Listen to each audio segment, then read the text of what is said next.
Maharashtra today 24 news, सत्य परिस्थितीचा सविस्तर आढावा। धक्कादायक, भाजप आमदार संजय केणेकरांच्या कार्यालयातील बेवारस बॅगेमध्ये पिस्तूल सापडल्याने खळबळ। शहरातील अत्यंत गजबजलेल्या क्रांती चौक परिसरातील भाजप आमदार संजय केणेकर यांच्या जनसंपर्क कार्यालयात शुक्रवारी रात्री एक अज्ञात व्यक्ती बॅग विसरून गेला होता। आज सकाळी ही बॅग उघडल्यानंतर त्यात पिस्तूल आढळल्याचा धक्कादायक प्रकार उघडकीस आला आहे। या घटनेमुळे राजकीय वर्तुळात मोठी खळबळ उडाली असून आमदारांच्या सुरक्षेचा प्रश्न पुन्हा एकदा चर्चेत आला आहे। नेमकी घटना काय? आमदार केणेकर यांनी दिलेल्या माहितीनुसार त्यांच्या कार्यालयात रोज नागरिकांची मोठी गर्दी होत असते। शुक्रवारी सायंकाळी 7 वाजण्याच्या सुमारास कोणीतरी एक काळी बॅग कार्यालयात विसरून गेले। आमदारांच्या पीएने ती बॅग सुरक्षित उचलून ठेवून दिली। मात्र आज सकाळी जेव्हा ती बॅग तपासली असता त्यात एक पिस्तूल आढळून आले। धमकावण्याचा प्रयत्न, केणेकर यांचा आरोप। या घटनेवर प्रतिक्रिया देताना आमदार संजय केणेकर म्हणाले, निवडणुकीच्या काळापासून मला सातत्याने धमक्या येत आहेत।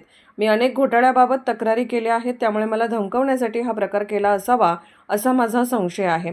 त्या व्यक्तीचा उद्देश नेमका काय होता हे अद्याप स्पष्ट झालेले नाही। सीसीटीव्हीच्या आधारे पोलिसांचा तपास, घटनेची माहिती मिळताच पोलिसांनी घटनास्थळी धाव घेतली। क्रांती चौक पोलिसांनी पिस्तूल जप्त केले असून अधिक तपास सुरू केला आहे।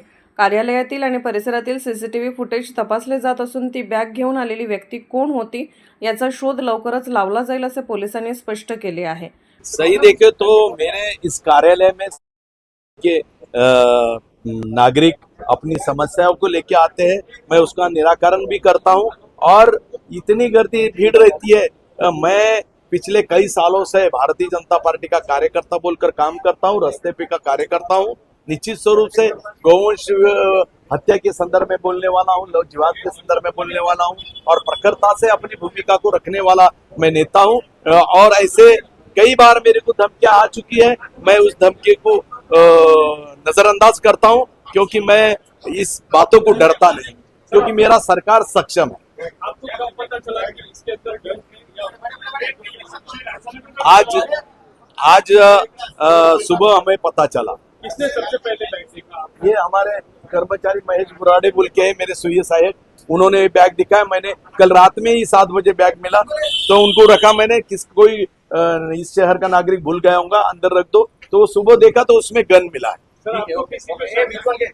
मेरे को फिलहाल तो किसी पे शक नहीं लेता हूँ। ऐसी बहुत सारी यहाँ पे व्यक्ति है जो मेरे बारे में धमकी के बारे में धमकी देने का काम करने वाले लोग हैं। महाराष्ट्र टुडे मराठीसाठी ब्युरो रिपोर्ट, छत्रपती संभाजीनगर।